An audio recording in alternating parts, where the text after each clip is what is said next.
En 587 avant Jésus-Christ, la ville de Jérusalem a été attaquée par l'Empire babylonien. Un an plus tard, la ville et le temple sont pillés et incendiés. Des milliers d'Israélites déportés et relogés dans toute l'ancienne Babylone. Ils sont devenus des exilés. Et maintenant, ils constituent une minorité vivant dans une nouvelle culture, avec de nouveaux dieux. Certains Israélites choisissent de résister à Babylone en se révoltant ou en restant en retrait, tandis que d'autres cèdent en adoptant la culture babylonienne ainsi que leur dieu. Et l'on pourrait penser que ce sont là les deux seules possibilités. Mais le prophète Jérémie leur suggère de faire quelque chose de totalement contraire à la normale.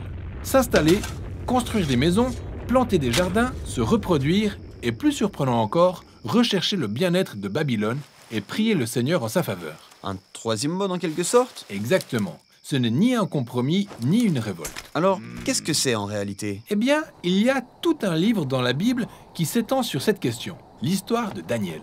Daniel était l'un des Israélites emmenés en déportation à Babylone. Parce que Daniel était de la lignée royale et qu'il était brillant, il était recruté avec certains de ses amis pour travailler à la cour royale de Babylone. Travailler pour l'ennemi pourrait s'avérer compromettant. Ou alors, il pourrait gagner la confiance du roi pour mieux se retourner contre lui. C'est ce à quoi on pourrait s'attendre. Cependant, ils suivent le conseil de Jérémie et choisissent le troisième mode. Ils servent le roi de Babylone, portent des noms babyloniens et adoptent même le style vestimentaire. Ainsi, ils recherchent le bien-être de Babylone. Mais en le faisant, ne sont-ils pas tout simplement en train d'abandonner leur héritage? C'est ce qu'on pourrait penser, mais en réalité, ce n'est pas le cas. En poursuivant la lecture, on voit que les points abordés sont ceux où ils fixent la limite en choisissant d'être fidèles à leur Dieu et en résistant à l'influence de Babylone. Comme par exemple? Lorsqu'on leur ordonne de se prosterner devant l'idole de Babylone et de faire allégeance au roi comme s'il était leur Dieu, Ils refusent. en effet, c'est là que l'authenticité de leur loyauté se révèle. Ça les obligeait à dénoncer l'idolâtrie du pouvoir babylonien, l'arrogance et l'injustice dont il fait preuve. Mais ils le font de manière pacifique, étant prêts à sacrifier leur vie. Ainsi, Dieu délivre Daniel et ses amis pour leur fidélité. Ils servent Babylone, recherchent son bien-être tout en restant loyaux envers Dieu. Oui, c'est ce que Jérémie recommandait. Le mode exil combine donc loyauté et subversion. N'empêche qu'ils restent des exilés. Mais Daniel et ses compagnons ne désirent-ils pas rentrer chez eux? Ouais, en fait, Daniel pensait que Dieu allait envoyer un roi pour renverser Babylone et instaurer un véritable royaume de paix. À quel moment pensait-il que ce dirigeant viendrait? Eh bien, au départ, il pensait que ce serait au cours de sa vie. Mais il a eu un songe dans lequel il a compris qu'après Babylone, un autre empire oppressif émergerait. Puis un autre, puis encore un autre. Et comme prévu, Babylone est tombée.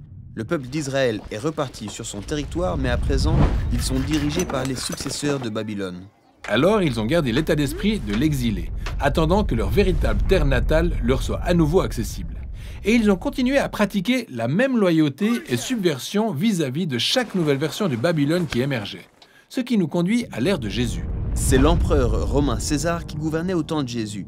Alors que certains Israélites résistaient, d'autres ont capitulé et adopté la culture romaine avec ses dieux. Mais regarde comment Jésus a poursuivi la même loyauté subversive que Daniel.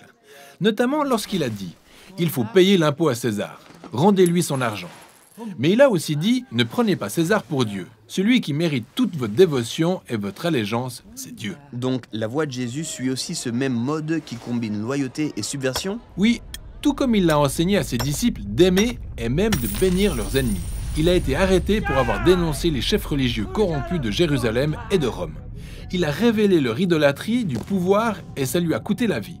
Mais Dieu l'a glorifié en le ressuscitant des morts et en l'élevant comme le véritable roi des nations. Ah, le roi que Daniel avait tant espéré. En effet, Jésus a promis qu'un jour son royaume viendrait s'établir. Mais en attendant, ses disciples perpétuent le mode exil. Ouais, c'est pour ça que l'apôtre Pierre appelle les disciples de Jésus des étrangers et des exilés sur terre. Il leur a commandé de respecter les autorités, quel que soit le lieu où ils habiteront, d'honorer et d'aimer tout le monde, en leur rappelant que cette terre n'est pas leur véritable demeure. Ils vivent toujours à Babylone. Mais non, ils n'y vivent plus puisque Babylone n'existe plus. Ah non, elle n'est plus. Mais dans la Bible, Babylone est devenue un symbole décrivant toute institution humaine qui exige une allégeance dans sa redéfinition du bien et du mal, empreinte d'idolâtrie. D'accord. Donc, nous vivons et travaillons tous à Babylone.